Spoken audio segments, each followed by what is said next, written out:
Hello everyone, welcome to economics by Vishan Arpita. So आज जो हम टॉपिक पढ़ेंगे that is we'll be seeing all the commissions और the committees which were formed after independence in higher education.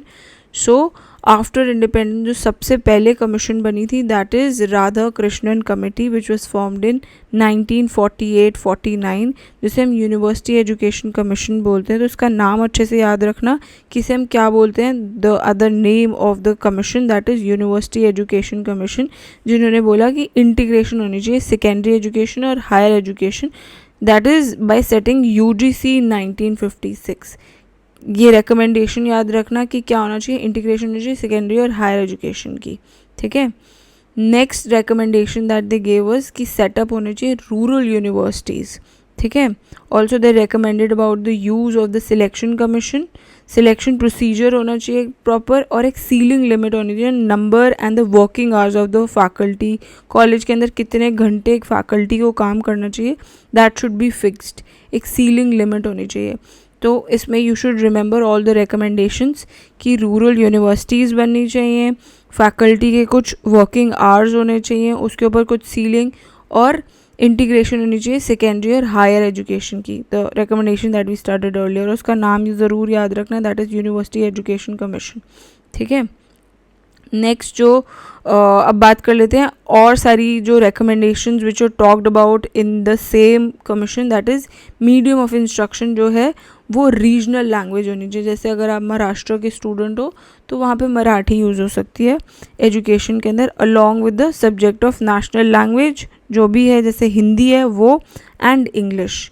ठीक है। तो medium of instruction जो है वो तीन हो जाएंगे, जैसे मराठी भी है, हिंदी भी है, as well as English. So that will be the medium of instruction. Also इसमें इंकरेज किया गया था बहुत ज़्यादा विमेन एजुकेशन को। ठीक है। नेक्स्ट जो कमीशन आई that was doctor Mudaliar commission that came in 1952-53। It is also popular as secondary education commission. इसका जो दूसरा नाम है that is secondary education commission. पहले का नाम याद रखना क्या था, that was university education commission. ठीक है। यहाँ पे सेकेंडरी एजुकेशन कमीशन। ठीक है। इसके अंदर ये रेकमेंड किया गया था कि इंट्रोड्यूस होना चाहिए 3 ईयर सेकेंडरी और 4 साल की हायर एजुकेशन सिस्टम। ठीक है। 3 साल सेकेंडरी और 4 साल का हायर एजुकेशन सिस्टम। ऑल्सो इन्होंने ये चीज़ भी एडवोकेट करी थी कि मल्टी पर्पस स्कूल होने चाहिए और वोकेशनल ट्रेनिंग इंस्टीट्यूट्स भी होने चाहिए। ये नहीं कि सिर्फ थ्योरी करा रहे हैं, वो नहीं, there should be some practicality also involve. तो वोकेशनल ट्रेनिंग इंस्टीट्यूट्स भी साथ में खुलें। नेक्स्ट जो कमेटी आई that is Shri K L. Shrimali committee that was formed in 1952, जिसे हम committee on higher education for rural areas and rural institute. ये तो याद रखना, रूरल एरियाज़ और रूरल इंस्टीट्यूट के बारे में किसने बात किया है। फर्स्ट हमने बोला था कि यूनिवर्सिटीज़ बननी चाहिए रूरल के अंदर भी। ठीक है।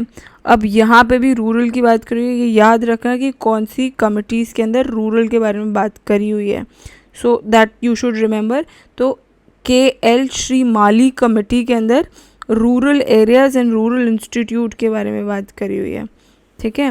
नेक्स्ट जो है that is Shrimati Durgabai Deshmukh committee, जो कि फॉर्म हुई थी 1958 के अंदर। दिस वाज 54, 4 साल बाद नई कमेटी फॉर्म हुई थी, जिसे हम national committee on women's education बोलते हैं। तो याद रखना श्रीमती है ना, Shrimati Durgabai. So from that you can figure out कि Shrimati Durgabai is all about women education.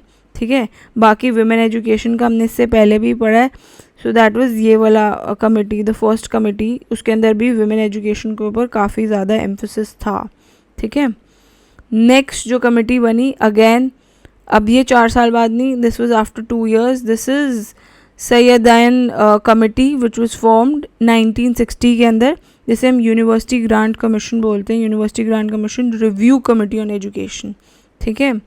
Next committee जो थी फिर 60 के अंदर ये फॉर्म हुई थी, नेक्स्ट 61 के अंदर फॉर्म हुई, that is committee on emotional integration या डॉक्टर संपूरानंद कमेटी। सो इसके अंदर बेसिकली क्या था इसका कि स्टडी करना role of education program for youth, कि क्या रोल है एजुकेशन प्रोग्राम्स का यूथ के लिए इन जनरल एंड स्टूडेंट्स जो स्कूल में हैं, कॉलेजेस में हैं, उनके लिए इन पर्टिकुलर, कि स्ट्रेंथन कर सके पूरा प्रोसेस जो इमोशनल इंटीग्रेशन का उसको और ज़्यादा स्ट्रॉन्ग कर सके, स्ट्रेंथन कर सके। ऑल्सो इन्होंने ये भी रेकमेंड करा कि रीऑर्गेनाइजेशन होनी चाहिए पूरा करिकुलर एक्टिविटीज़ की, ठीक है, उसकी पूरी रीऑर्गेनाइजेशन होनी चाहिए। माइनॉरिटी लैंग्वेजेस, एजुकेशनल टूर्स होने चाहिए बच्चों के लिए, सिंगिंग नेशनल एंथम जो है वो ज़रूरी होना चाहिए सुबह असेंबली के अंदर। ऐसे ही स्कूल यूनिफॉर्म्स जो हैं उसके बारे में रिकमेंडेशंस दी, ठीक है। So these were the recommendations that were done in the committee on emotional integration, ठीक है, जिससे हमें मतलब इमोशनल इज हमें जिसमें इंटीग्रेशन की भावनाएं सॉर्ट ऑफ एकजुट की भावनाएं that is in the committee on education emotional integration, ठीक है। नेक्स्ट इज कोठारी कमीशन जो कि 1964 के अंदर आई, ठीक है। सो ये जो कमीशन थी that was title as education and national development report, ठीक है।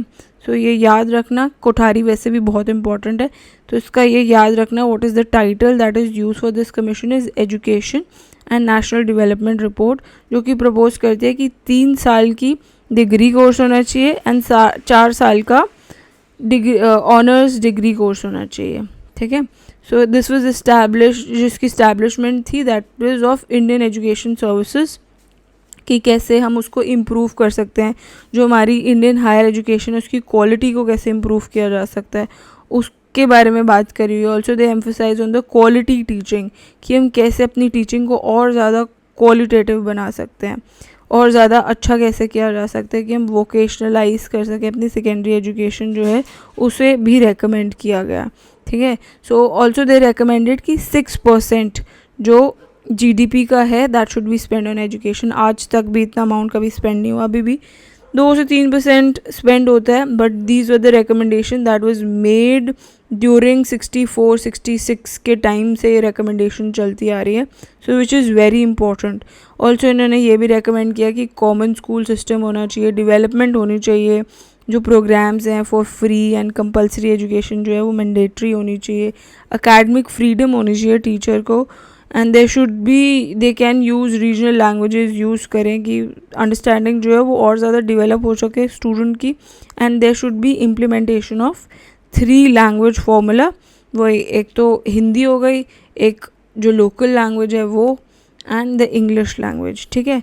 तो इक्वल एक्सेस हो to education, publication of text books, equal access हो सबको एजुकेशन के लिए, ऐसा नहीं है कि भेदभाव नहीं होना चाहिए। Publication of text books, fixing the number of seats on the basis of the available resources, कि available resources on the basis मतलब ज़्यादा लिमिटेड रिसोर्सेज ही हैं तो उसके बेसिस पे सीट्स को फिक्स करना। So all these recommendations were made in Kothari commission, ठीक है। नेक्स्ट जो कमीशन बनी दैट वाज एजुकेशन सब्जेक्ट जो है वो कंकरेंट लिस्ट के बारे में बात करी हो कि पहले किसके हाथ में था फिर बाद में किसके हाथ में हो गया। तो पोस्ट इंडिपेंडेंस और प्री इंडिपेंडेंस के बारे में बता रखा है कि सिंस इंडिया जो है हैज़ अ फेडरल सेटअप और एजुकेशन जो है वो कंकरेंट रिस्पॉन्सिबिलिटी है, मतलब सेंटर और स्टेट दोनों की रिस्पॉन्सिबिलिटी है। पोस्ट इंडिपेंडेंस जब एकदम इंडिपेंडेंस हुई थी तो it was a responsibility states की हुआ करती थी, वाइल सेंटर जो है उसको फंक्शन दिया गया था कि वो कोऑर्डिनेट करे और स्टैंडर्ड्स को देखे बस, ठीक है। बट जब 1976 की बात कर रहे हैं, जब एंट्री हुई 42nd जो हमारी कॉन्स्टिट्यूशन अमेंडमेंट हुई उसके बाद ये कंकरेंट लिस्ट में आ गया, that is of the constitution of India, की सेंटर जो है उसको रिस्पॉन्सिबिलिटी दी गई along with states at all the levels of education की। ये सब्जेक्ट जो था that was a concurrent list में आ गया, ये नहीं कि स्टेट्स संभाल रहे हैं और सिर्फ सेंटर जो है वो रिस्पॉन्सिबिलिटीज़ देख रहा है और स्टैंडर्ड्स देख रहा है, क्वालिटी वगैरह देख रहा है, वो नहीं, it became a concurrent list, ठीक है। So first and second national policy on education जो कि आई 1968 के अंदर, फिर 1986 के अंदर आई थी और अब 2020 के अंदर आई है, that is also very important, ठीक है। तो कोठारी कमीशन के बाद हमारी आई national policy on education which is NPE of 1968 and फिर 86 के अंदर। इसको वैसे याद करना आसान है ईयर्स, कि पहले 68 के अंदर आई NPE, फिर उसके बाद 1986 के अंदर, जिसमें उन्होंने एम्फोसाइज करा था 86 की बात, नेशनल पॉलिसी की बात कर रहे हैं ऑफ ऑन एजुकेशन, जिसका एम्फोसिस क्या था कि इम्प्रूव करनी है क्वालिटी ऑफ हायर एजुकेशन, कि क्वालिटी को इम्पॉर्टेंट है इम्प्रूव करना। और इनफैक्ट उन्होंने प्रपोज करा कि हायर एजुकेशन जो है वो इम्पार्ट करी जा सकती है डिस्टेंस लर्निंग मोड से भी, ठीक है। सो उसके बाद फिर SOL स्कूल्स भी बन गए थे, स्कूल ऑफ ओपन लर्निंग, वहाँ से भी आप एजुकेशन ले सकते हो। NOS स्कूल लेवल पे भी ओपन लर्निंग के थ्रू आप अपनी एजुकेशन कंप्लीट कर सकते हो, ठीक है। सो दोनों पॉलिसी के अंदर सजेस्ट हुआ था कि 6% ऑफ द GDP स्पेंड होना चाहिए एजुकेशन के ऊपर, जो कि आज भी नहीं होता, ठीक है। फिर अगर बात करें, that is Gnanam committee which was formed in 1993, जो कि रेकमेंड करती है कि फ्लेक्सिबिलिटी होनी चाहिए और ऑटोनॉमी होनी चाहिए फॉर इंश्योरिंग एकेडमिक एक्सेलेंस, ठीक है, दैट इज़ देयर। और ये भी बोला गया था कि there should be a restricting and unchecked growth of deem university, कि जो चेक नहीं कर जाते कि डीम यूनिवर्सिटी को थोड़ा रिस्ट्रिक्ट करें। इनफैक्ट उन्होंने एम्फेसाइज भी किया था कि जो national commission on higher education और रिसर्च है कि वो रेगुलेट करें जो क्वालिटी एजुकेशन के, और इंकरेज करें रिसर्च होनी चाहिए हर यूनिवर्सिटी सिस्टम के अंदर, that is very very important, ठीक है। नेक्स्ट जो आई दैट इज़ संपत्रोदा कमेटी, जो कि 2007 की है, जिसे हम पॉपुलरली नेशनल नॉलेज कमीशन भी बोलते हैं, ठीक है। इसके अंदर रिकमेंडेशंस क्या थी कि रीस्ट्रक्चर कर दो पूरा जो सर्कुला है, ये इम्पॉर्टेंट है वैसे, इसका प्रीवियस ईयर का क्वेश्चन भी आया हुआ कि क्या है ये, कौन सी यूनिवर्सिटी के अंदर रीस्ट्रक्चरिंग ऑफ सर्कुलर बोला हुआ है, that is to meet the need of multidisciplinary professionals के अकॉर्डिंग होनी चाहिए हमारी सर्कुलर, दैट इज़ दिस हमारा जो करिकुलम है that should be as per the multidisciplinary professionals and the criteria which is based on the resource allocation, कि हम ensure कर सके मेंटेनेंस हो सके स्टैंडर्ड और स्ट्रेटेजिक प्रेफरेंस की, and they should also promote excellence in higher education, ठीक है।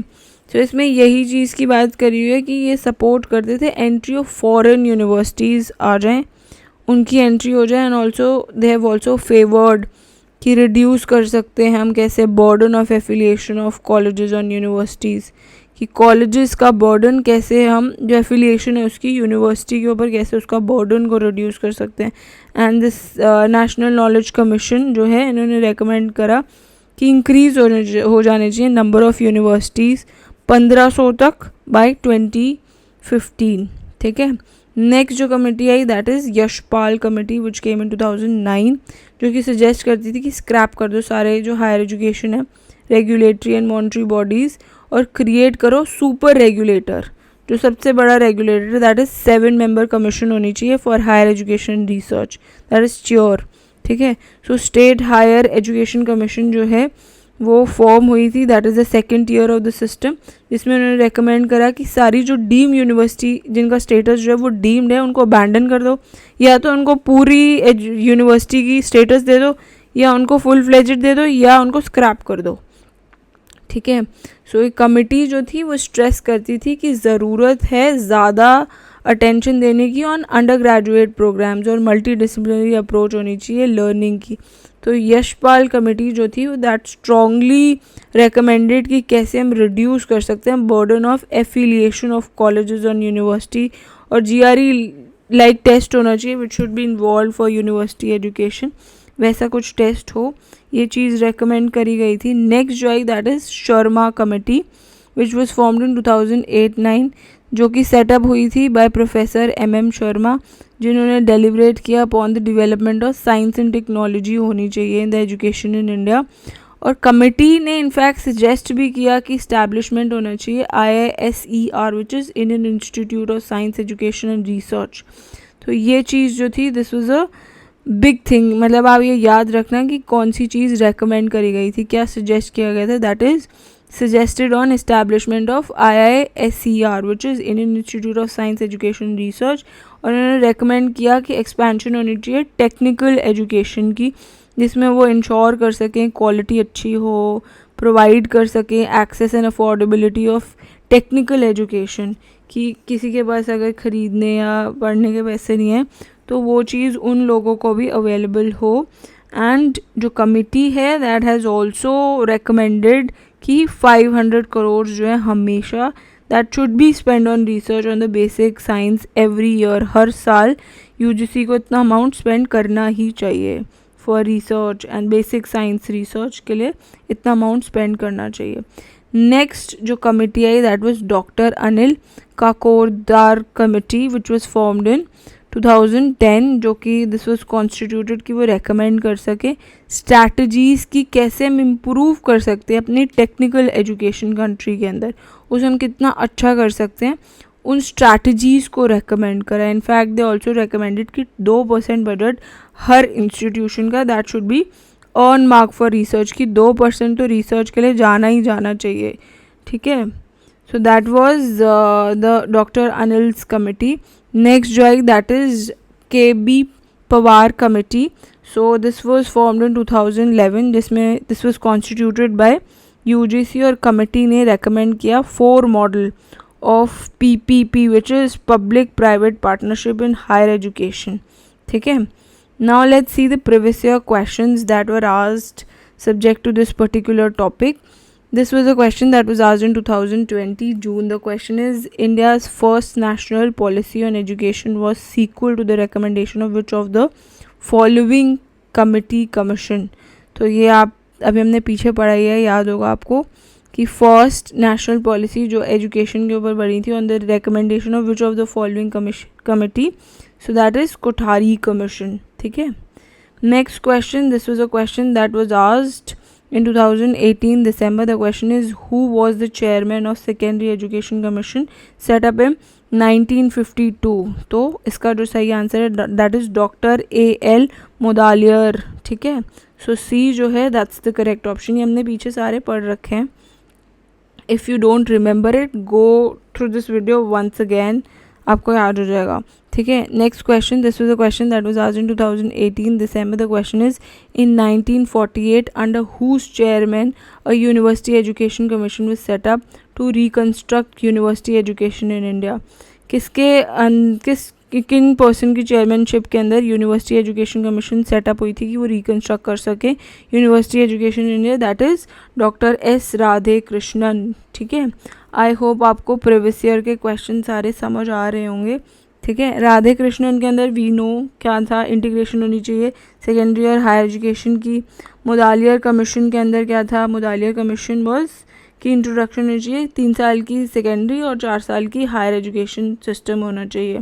ठीक है, कोठारी के अंदर हमने बात करी थी कि 3 साल की डिग्री और 4 साल की ऑनर्स डिग्री होनी चाहिए. ये थोड़ा डिफरेंस है दोनों के बीच में, मुदालियर और कोठारी के बीच में, ये याद रखना. ठीक है, मुदालियर के अंदर 3 साल की सेकेंडरी और 4 साल की हायर, इसमें क्या है 3 साल की डिग्री एंड 4 साल की ऑनर्स की डिग्री. ठीक है, फिर साम पत्रोदा कमीशन जो था दैट वाज क्या होना चाहिए, रीस्ट्रक्चरिंग होनी चाहिए पूरे करिकुलम की. ठीक है, पूरे करिकुलम की और फॉर मल्टी डिसिप्लिनरी प्रोफेशनल्स के लिए. ठीक है, दैट इज़ साम पत्रोदा कमीशन. आई होप आपको सारे प्रीवियस ईयर के questions as well as the concept that was discussed अच्छे से समझ में आया होगा. Thanks for watching, bye bye.